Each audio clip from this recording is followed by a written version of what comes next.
온라인 예배 에티켓. 당신은 준비된 예배자입니까? 지금 당신의 복장은?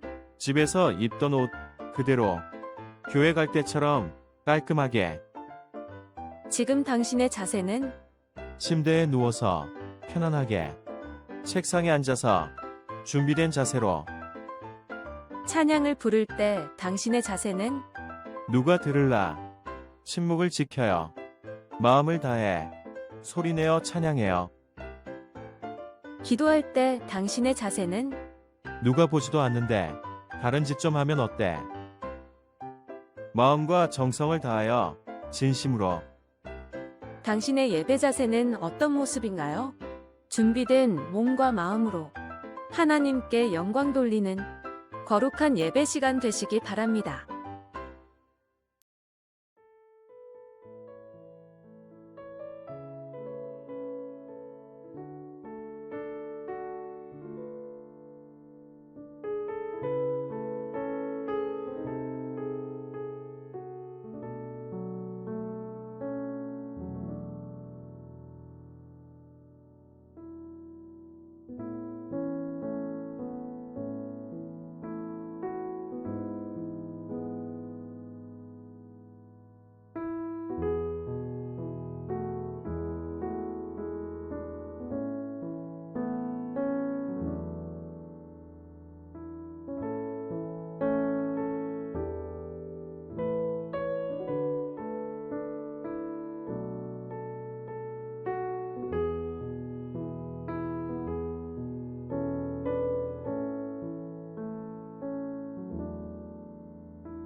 네, 오늘도 저녁 예배 오신 모든 성도님들을 주의 이름으로 환영합니다. 오늘은 말씀을 시작하기 전에 몇 가지 질문을 좀 드려보려고 합니다. 여러분은 얼마나 오래 살고 싶으십니까? 60년, 80년, 90년, 100년, 120년? 요즘 미디어에서는 100세 세상, 120세 세상이 열렸다라고 이야기를 합니다. 그런데 언제부터인가 사람들은 더 오래 사는 것에 대한 소망을 품고 있으면서도 오래 사는 것에 대한 두려움을 가지고 살아가고 있습니다. 그런데 사실 인류는 처음에는 실제로 영원히 살고 죽지 않는 존재로 창조되었었습니다. 흥미롭지 않습니까? 우리가 영원히 죽지 않는 존재로 만들어졌다는 사실입니다. 오늘 저녁 우리는 인류를 위한 하나님의 그 첫 계획에 대하여 말씀을 나눠보려고 합니다. 성경이 이에 대해서 어떻게 말하고 있는지, 또 하나님의 계획이 왜 제대로 이루어지지 않았는지를 함께 살펴보고자 합니다. 몇 년 전 이 남미의 엘살바도르에서 대지진이 발생되게 되었습니다. 그리고 정말 눈 깜짝하는 사이에 수백 명의 사람들의 목숨이 없어지게 되었습니다. 또한 수천 명의 사람들이 그들이 살아오고 있었던 삶의 터전을 잃어버리게 되었습니다. 구조대원들은 밤낮으로 피해자를 수색했지만 이 지진에서 살아남은 사람들은 정말 소수에 불과했습니다. 자그마치 4일 동안 무너진 건물의 잔해를 옮기며 사람들을 찾고 있었습니다. 그런데 누군가 그 잔해 속에서 반쯤 묻혀있는 파란 알을 발견하게 되었습니다. 놀랍게도 그곳에 살아있던 사람들이 있었던 것입니다. 구조대원들은 재빨리 무너진 건물의 잔해들을 옮기기 시작했습니다. 그리고 그 살아있는 사람을 누르고 있던 건물의 잔해를 다 치우는 데는 거의 4시간 정도가 걸렸다고 합니다. 그는 음식도 없이 물도 없이 4일을 버텼던 것입니다. 훗날 많은 사람들이 그에게 물어보았습니다. 아니, 어떻게 그렇게 어려운 환경에서 버틸 수 있었습니까? 그러자 그는 이렇게 대답을 했다고 합니다. 저는 살기를 원했습니다. 숨은 계속 막혔지만 저는 죽고 싶은 마음이 없었습니다. 그리고 분명히 누군가가 저를 구하러 올 것이라고 믿었습니다. 바로 그 믿음, 그 의지 때문에 4일을 버티고 결국은 구조될 수 있었던 것입니다. 사실 우리는 모두가 다 살고자 하는 의지를 가지고 태어났습니다.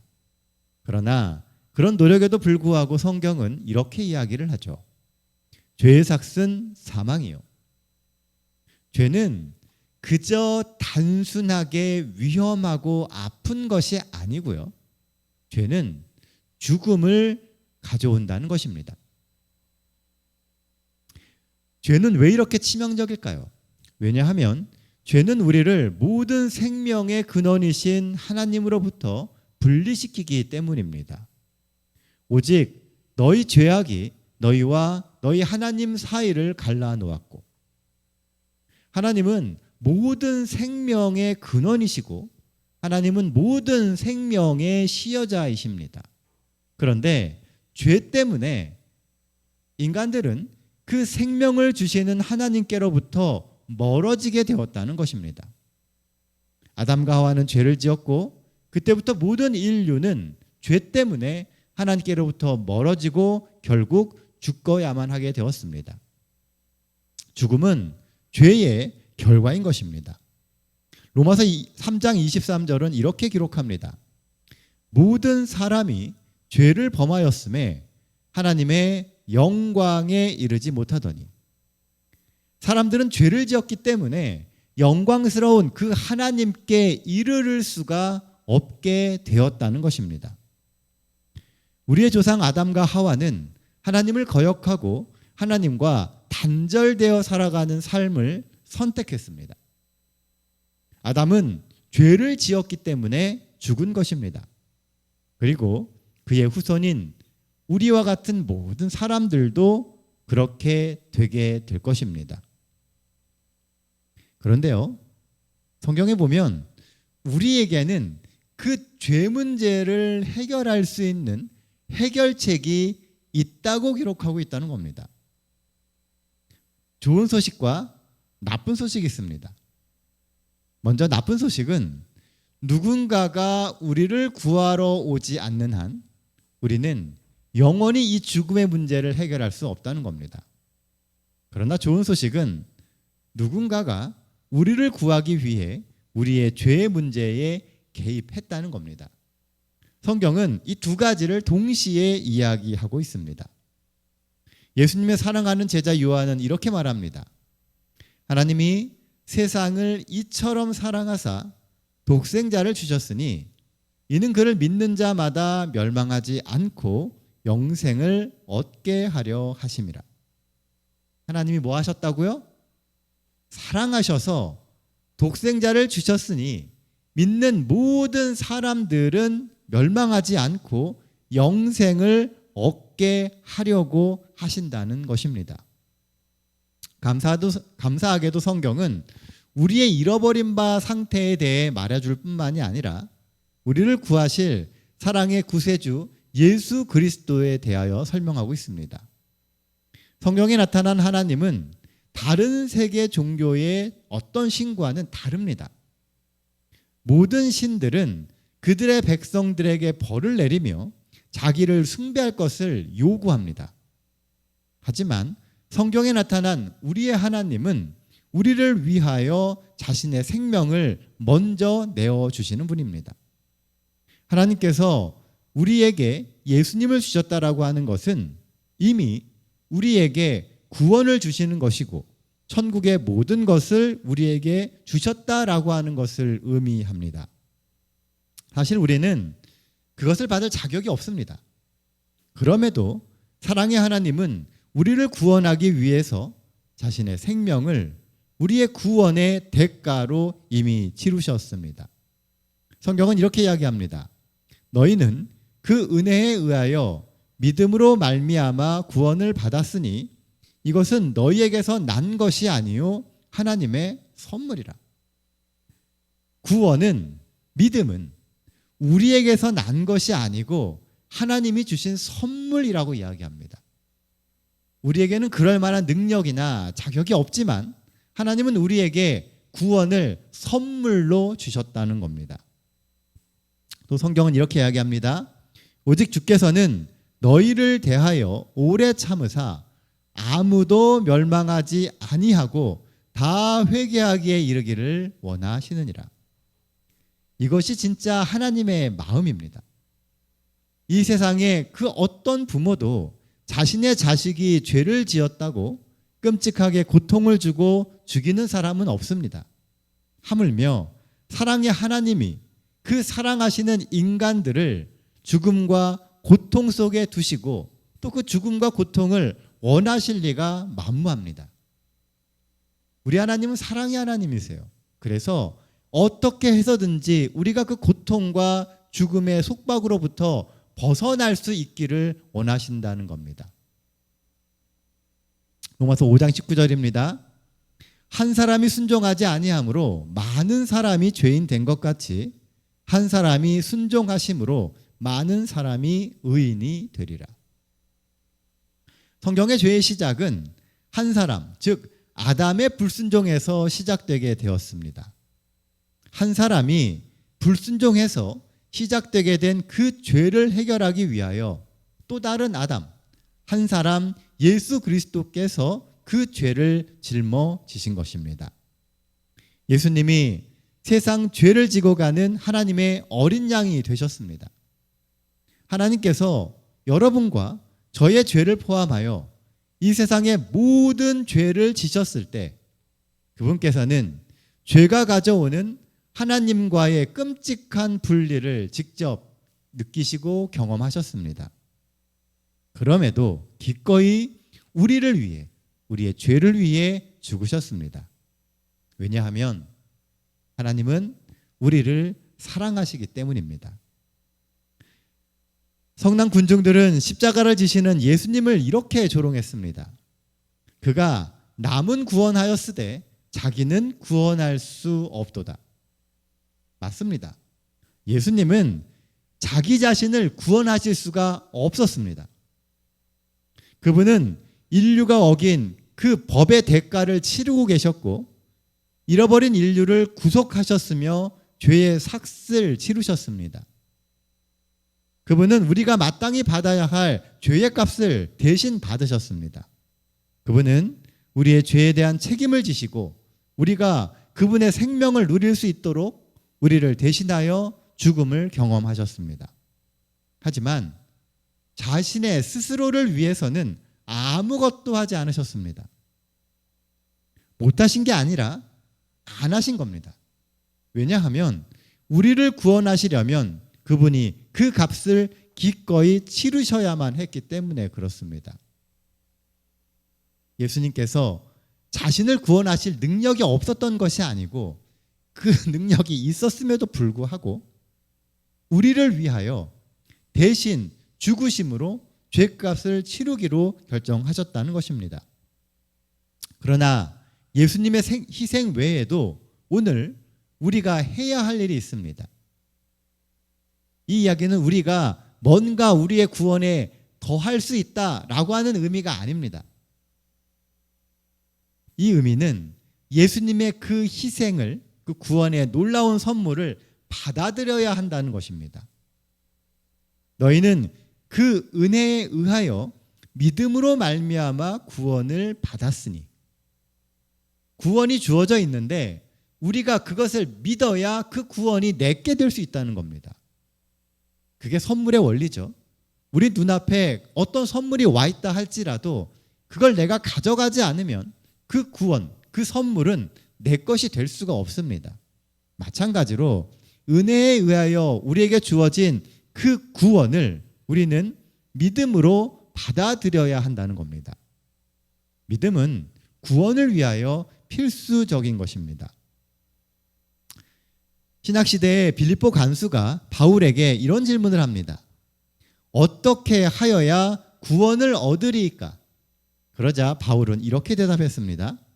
이르되 주 예수를 믿으라.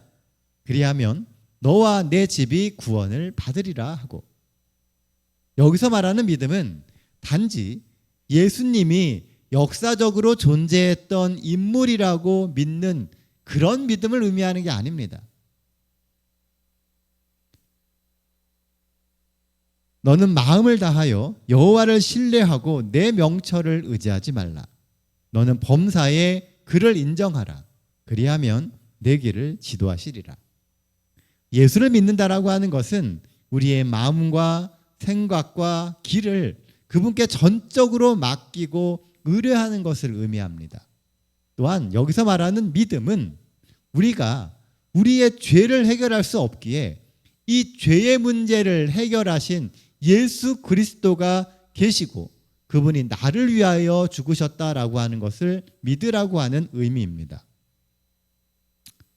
구원을 받는 방법은 아주 간단합니다. 그날 밤 빌립보 관수에게 가장 중요한 질문을 했습니다.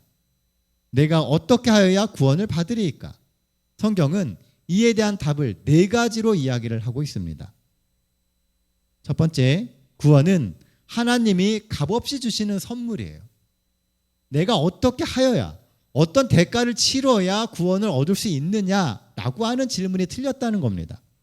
구원은 철저히 하나님께서 값없이 우리에게 주시는 선물입니다.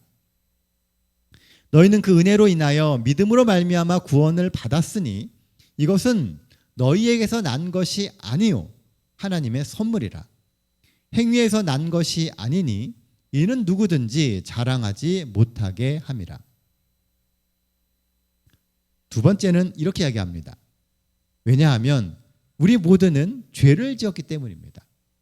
우리가 지은 죄 때문에 사실 우리는 구원이 필요한 사람들이 되었다는 것이죠. 로마서 3장 23절은 이렇게 말합니다.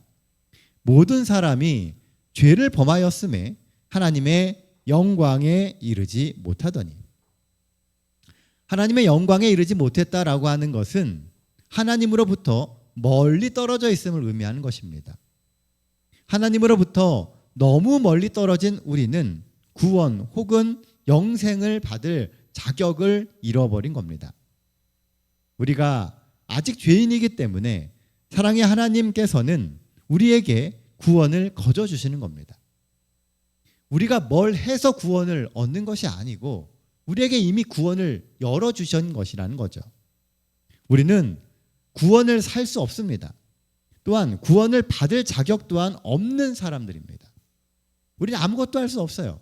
그래서 예수님께서, 하나님께서 우리에게 구원을 주셔야만 했던 것입니다.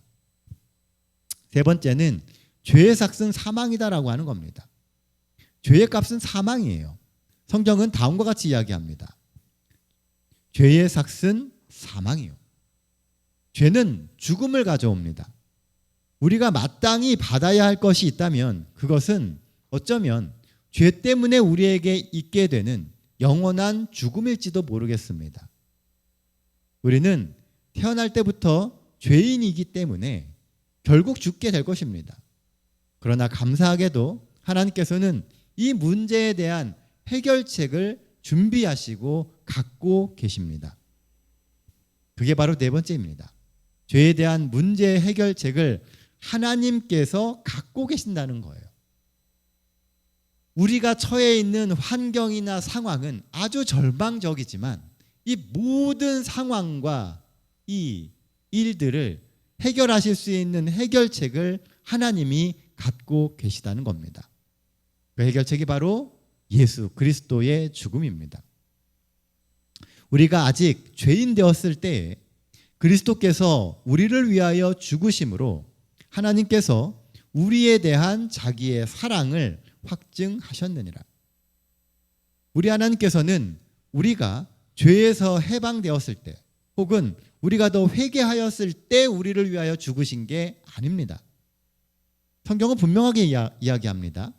우리가 아직 죄인 되었을 때 하나님을 잘 모르고 또 우리가 죄로부터 깨끗하지 않았던 그 시간에도 하나님은 우리를 대신해 죽으실 정도로 우리를 사랑하셨습니다. 우리가 온전하지 않지만 우리가 100% 의롭지 않지만 하나님은 우리를 위해 돌아가셨어요. 그리고 우리가 회개하며 주께 돌아올 수 있도록 길을 열어주신 것입니다. 성경이 말하고 있는 이 네 가지를 기억하시기를 바랍니다. 구원은 하나님이 거저 주시는 선물이에요. 우리 모두는 죄를 지었습니다. 죄는 우리에게 곧 죽음을 의미해요. 그러나 예수께서 우리를 위하여 대신 죽으셨기 때문에 우리가 그분을 우리의 구세주로 영접하면 우리는 영원한 생명을 얻을 수 있습니다. 성경은 이 간단한 이야기를 설명하고 있는 거예요. 하지만 어떤 이는 예수님을 나의 구세주로 영접한다는 것이 무엇을 의미하는지 궁금해하는 분들도 계실 겁니다. 값없이 주는 구원을 받는다는 것이 무엇을 의미하는 것일까요? 성경은 이렇게 말합니다. 볼지어다 내가 문 밖에 서서 두드리노니. 성경은 예수님을 우리의 마음분 밖에 서 계신 분으로 묘사하고 있습니다. 우리를 사랑하시고 우리에게 영원한 생명을 주고자 하시는 그 분이 우리의 응답을 기다리고 계신다는 거예요. 마음문을 열고 예수 그리스도를 우리의 마음 안으로 불러들이기를, 초대하기를 기다리고 계신다는 겁니다. 사랑하는 성도 여러분, 우리를 사랑하시는 그 예수님을 여러분들의 삶에 밖에 두기를 원하십니까? 아니면 여러분들의 마음 안으로 초대하고 싶으십니까? 우리는 우리의 마음 문을 열고 그분을 초대해야만 합니다. 그분이 우리 삶 속으로 들어오시고 우리의 마음 가운데 거하실 수 있도록 우리의 삶을 열고 우리의 마음을 열어야 합니다. 이것이 바로 우리가 구원의 선물을 거저 얻는 방법입니다. 성령 하나님께서는 우리 마음에 진리와 확신을 가져다 주십니다. 성령 하나님께서는 우리의 교만한 마음이 겸손하도록 도우시고 이끄실 것입니다. 우리는 마음의 필요를 인식하게 됩니다. 그때 사랑의 하나님께서는 우리의 마음 안으로 들어오실 겁니다. 우리는 이렇게 기도해야 합니다. 예수님, 감사합니다. 제 삶에 또 제 마음에 들어오셔서 제 과거를 용서해 주시고 저의 미래를 주관하여 주시옵소서. 이렇게 고백할 때 예수님은 우리 개인의 구원자가 되실 뿐만 아니라 우리의 주님 그리고 우리의 최고의 친구가 되어 주실 것입니다. 그리고 우리가 예수님을 우리의 구세주로 영접하게 될 때 그분은 우리의 죄를 용서해 주실 것입니다. 만일 우리가 우리의 죄를 자백하면 그는 미쁘시고 의로우사 우리 죄를 사하시며 우리를 모든 불의에서 깨끗하게 하실 것이요. 우리가 우리의 죄를 고백하고 자백하면 하나님께서는 우리를 모든 불의로부터 깨끗하게 만들어 주실 것입니다. 우리가 어디에 있든 우리가 무엇을 하든 우리를 대신한 예수님의 죽음은 우리의 모든 죄의 기록을 지워줍니다. 우리는 더 이상 죄책감을 느끼거나 과거의 실패와 실수로 인해서 부담을 가질 필요가 없습니다. 우리가 우리의 죄를 자백하고 예수께 우리의 마음을 연 후에는 우리의 죄의 무게가 없어지는 것입니다. 그럼에도 불구하고 여전히 죄의 무게를 느낀다면 그것은 우리가 그분을 아직까지 제대로 믿지 않고 그분이 약속하신 것을 믿지 않는다는 의미입니다. 아브라함은 이렇게 말합니다. 약속하신 그것을 또한 능히 이루실 줄을 확신하니. 그는 하나님께서 약속하신 것을 지키실 줄을 충실히 믿었기 때문에 우리는 아브라함을 믿음의 조상이라고 이야기합니다. 그것이 믿음입니다. 하나님께서 약속하신 그것을 우리가 믿으면 됩니다. 불안해할 필요도 없고 더 이상 죄의 그 죄책감의 무게에 시달릴 필요도 없다는 겁니다. 우리는 그분이 우리 죄를 용서하신다고 말씀하셨다면 정말 그렇게 하실 것임을 믿어야 합니다. 예수님은 우리의 과거만 용서하시는 분이 아닙니다. 예수께서는 또한 우리가 그분의 아들, 딸로서 새로운 삶을 살 수 있도록 힘을 주십니다. 영접하는 자, 곧 그 이름을 믿는 자에게는 하나님의 자녀가 되는 권세를 주셨으니 하나님의 은혜는 우리가 하나님의 자녀로서 이전과는 다른 새로운 삶을 살 수 있는 능력을 주십니다. 더 이상 사단이 우리의 주인이 아닙니다. 우리는 하나님의 자녀입니다. 우리는 더 이상 어둠과 두려움의 자녀가 아닙니다. 이제 우리는 빛 가운데를 걷는 빛의 자녀이고 하나님의 자녀입니다. 그분은 우리에게 그분의 모본을 따르고 그분의 발자취를 따라서 걸어갈 수 있는 힘을 주십니다. 우리는 비록 완벽하지 않지만 그분의 의는 완전합니다. 아마도 우리는 살아가면서 계속 실수를 할지 모릅니다. 그러나 하나님께서는 늘 우리를 용서하시고 구원하기 위해 항상 우리 곁에 계실 것입니다. 매일매일 우리는 그분을 우리의 주로 선택하며 우리가 죄와 사단을 대항하고 하나님을 섬길 수 있는 힘을 달라고 구하며 살아가야 할 것입니다. 오늘 우리는 예수님을 개인의 구주로 영접해야 합니다. 하나님이 세상을 이처럼 사랑하사 독생자를 주셨으니 이는 그를 믿는 자마다 멸망하지 않고 영생을 얻게 하려 하심이니라. 사랑하는 주님을 개인의 구주로 영접하시겠습니까? 여러분들의 마음문 밖에 예수님이 기다리고 계십니다. 지금 예수께서 여러분의 음성을 듣고 있습니다. 예수께서는 여러분들의 마음문을 강제로 여실 수 없습니다. 그분은 우리 각자에게 선택의 자유를 주셨습니다. 그렇기에 우리가 우리의 마음문을 열어야 합니다. 이 저녁 모든 것을 예수께 드리고 그분께서 여러분들에게 구원과 자유와 용서의 선물을 주시도록 고백하게 되시기를 간절히 소망합니다. 그래서 우리 한 주가 하나님 안에서 더 깊은 교제를 갖고 예수 그리스도를 개인의 구주로 영접하며 그렇게 높이며 마음 가운데로 모실 수 있는 한 주 되시기를 간절히 소망합니다.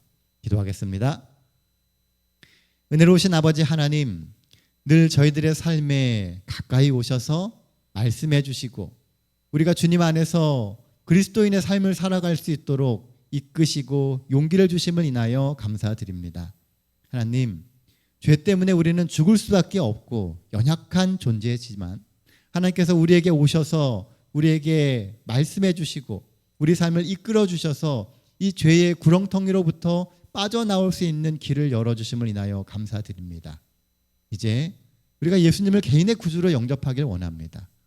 온전히 주님의 그 핏값에 의지해서 살기를 원합니다. 하나님 도와주시고 저희가 이 믿음을 잃지 않도록 저희에게 힘을 더하여 주시옵소서. 이 한 주 살아가면서 정말 수많은 실패의 순간과 믿음이 흔들리는 순간을 경험하지만 그래도 우리는 하나님의 자녀임을 기억하며 늘 용기를 내서 다시 일어서고 주님을 굳게 붙잡고 수많은 시험에 견디고 또 쟁투할 수 있는 저희가 되게 하여 주시옵소서. 이 한 주의 모든 삶 가운데도 하나님 늘 동행해 주시고 이끌어 주실 것을 인하여 감사드리며 우리 구주 되시는 예수님의 이름으로 기도드립니다.